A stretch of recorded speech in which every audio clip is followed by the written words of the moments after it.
Greetings, no matter where you are and no matter what part of the world you're in. I hope that you're having a delightful day. So, I've always been the black sheep, right? And for those of you who are also the black sheep of your family, you may be able to relate to some of the things that I'm going to say.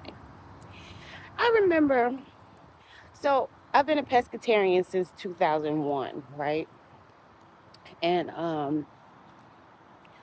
sometimes I'm vegan, sometimes pescatarian. So I don't eat fish at every meal every day.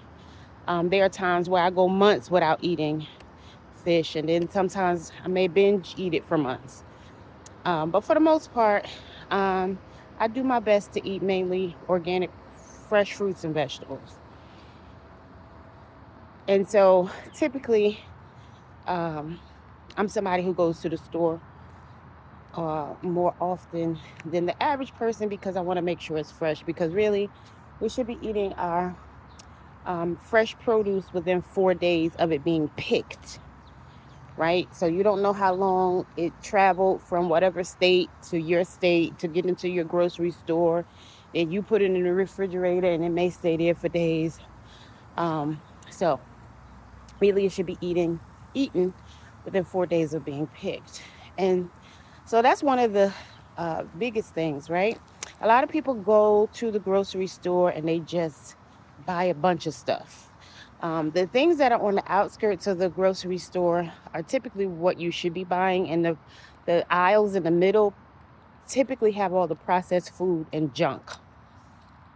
But that's another story. So that's one of the ways that I would be considered a black sheep is that, you know, I'm interested. Ooh, a butterfly. I'm interested in, eating fresh produce more often than not. And I'm more concerned with what goes in my body than my outward appearance, whereas most people are the opposite. So when I was younger, and let's say my grandmother would make chicken, she would always tell me, "Oh, you don't know how to eat the chicken," right? Because I would just kind of pick the white meat part out and I would eat around the veins or anything that looked like dried blood. And I was done with it. And she would take that chicken and, honey, she would slurp it down and eat the gristle and everything. And I was like, I'm not doing that. I guess she called herself trying to teach me how to eat chicken, and I wasn't eating that chicken like that. Um, and she would just laugh. She would just laugh. She would just laugh. She thought it was the funniest thing in the world. But basically, I wasn't conforming and going along and doing what everybody else in the family was doing. So then, when it came to like chitterlings, right? The first time I was aware of her preparing them, I came in the kitchen. I said, "What is that, and why would anybody want to eat it?" And again, she just bust out laughing like it was the funniest thing in the world she's ever heard.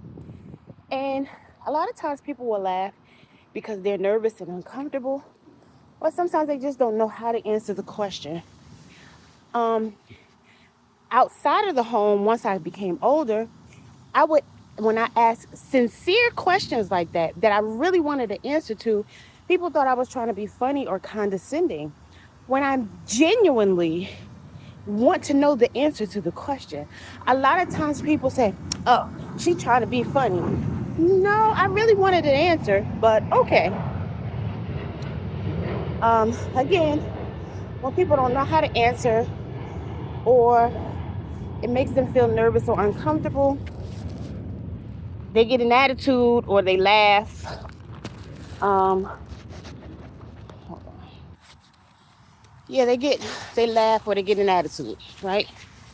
And they accuse you of things that aren't true, based on their own experience and assumptions, right? Um, so, she said she eats it because it tastes good. And she said you used to eat it when you was a baby. And I said, well, that was because I didn't know any better, right? And again, she thought this was the funniest thing in the world. And she would just laugh and laugh and laugh and finish cooking her chitterlings, right?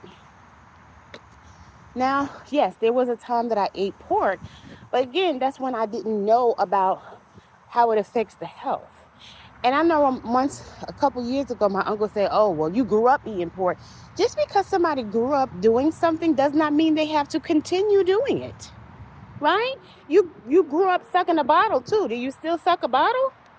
Like, come on, make it make sense. It doesn't make sense a lot of times. The things that people say, because they're just trying to keep you to continue doing what they're doing, because you doing something outside of the box makes them feel uncomfortable. Another question I asked my grandmother growing up: why are we Christians if Jesus was Jewish? And that question made her upset because, again, she couldn't answer the question. Most people can't answer the question. But again, this is one of the things that makes people black sheep, because you're asking questions that's outside of the norm. These people can't answer these questions. It makes them nervous and uncomfortable, and they don't know how to answer the question. So it tends to get them upset, right? It's a legitimate question, though. But again, the average person can't answer that question. They're not doing any research. They're just listening to what was told to them and repeating what they've heard somebody else say. Most people don't have their own thoughts. They don't think for themselves. They don't practice critical thinking. They just repeat the same thing that was said to them before. And we all do it. But doing research and taking the time to actually think for yourself makes you a black sheep. Because again, you're not conforming. You're not going along to get along. And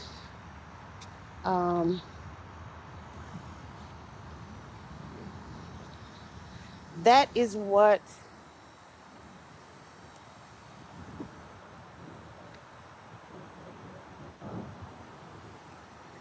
most people do.